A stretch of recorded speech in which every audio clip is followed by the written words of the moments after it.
Good morning, everybody. Lee Brower here, and welcome to this week's edition of Meaningful Monday. I am grateful to be here, and I am glad to be here. I'm going to tell you two stories, two stories about how gratitude is a virus and ingratitude is a virus, and you can choose which virus you want to pass on. So I was coming home last week, and the person in front of me on the airplane, the person in front of me that was giving the boarding pass to the person outside before you get into the tunnel, just kind of ripped into the passenger. He didn't do anything. He just handed her stuff. Says, "Matt," she said, "Sir, you've got three things.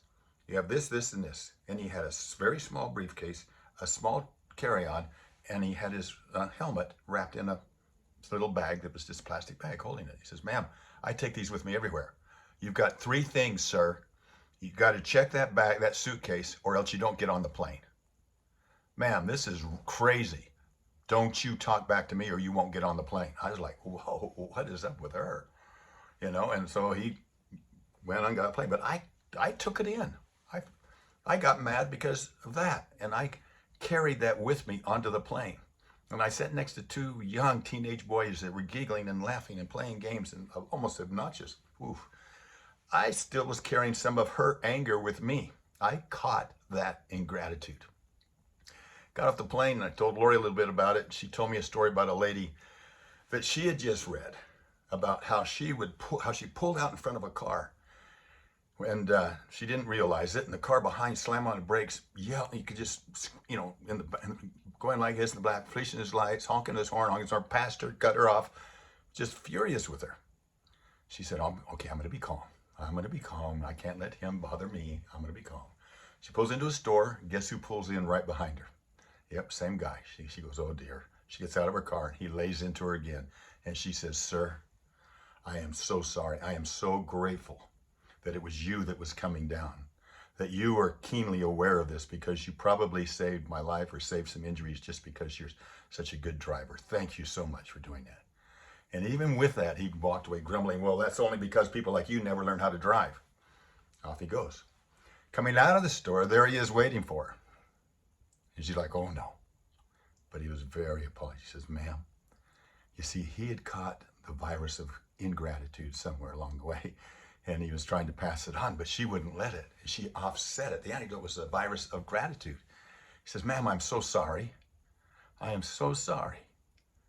He said, I just had the worst week ever, and I has been boiling up inside, and I took it all out on you." And he says, "I'm just so sorry. Can you forgive me?" And she said, "Absolutely." Well, that just shows you how that passes. It reminded me, so I kind of went and found it again with Zig Ziglar years ago, told a story about Mr. B. And I remember it because it's Mr. B. But Mr. B's at the country club, realizes that he's late, heads to the office for a meeting, all upset, really mad that his office didn't call and let him know. And the long arm of the law stops him, gives him a ticket. Now he thinks he was mad then. Now he's really mad, comes in, sales manager's there, rips into the sales manager because he hasn't got his stuff done. You think he was mad. You should have seen the sales manager. Sales manager went out, calls over his assistant secretary. "How come this case isn't getting done? You're always doing nothing. You're kind of, if I don't find something else, you're going to get fired and get this work done." "Oh, you think he was mad? You should have seen the secretary." And then then she goes on from there and she walks out to the receptionist and she says, "Here's these letters. Get these letters done. You never do anything but sit around here anyway." Oh. So if you think that the secretary is mad, you should have seen the receptionist. She gets home, sees her son laying on the couch. He's got a tear in his pants, and she rips into him. "How'd you tear your pants? You're always doing that." Contagious all the way through to the end. In that pool, you know what next? Kid gets up, kicks his cat.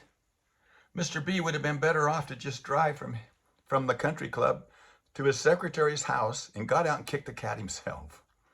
But I was bad. Who kicked your cat? Who kicked my cat? I got my cat kicked. And I let it get me. Don't let it get you. Don't you let somebody kick your cat. Don't you let because they kick your cat to bother you.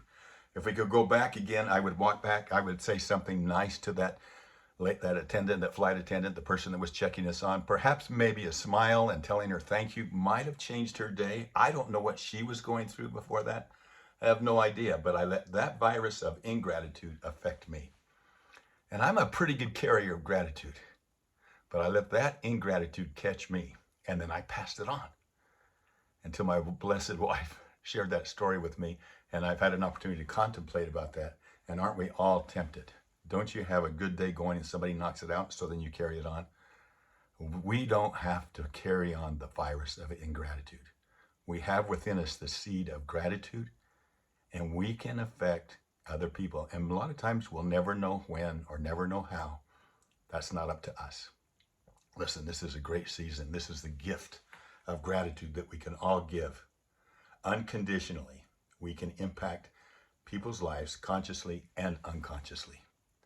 Have a meaningful week. I'm really looking forward to talking to you next week to propel ourselves into the new year. Have a meaningful week. Happy holidays to all of you. Talk to you next week. Bye-bye.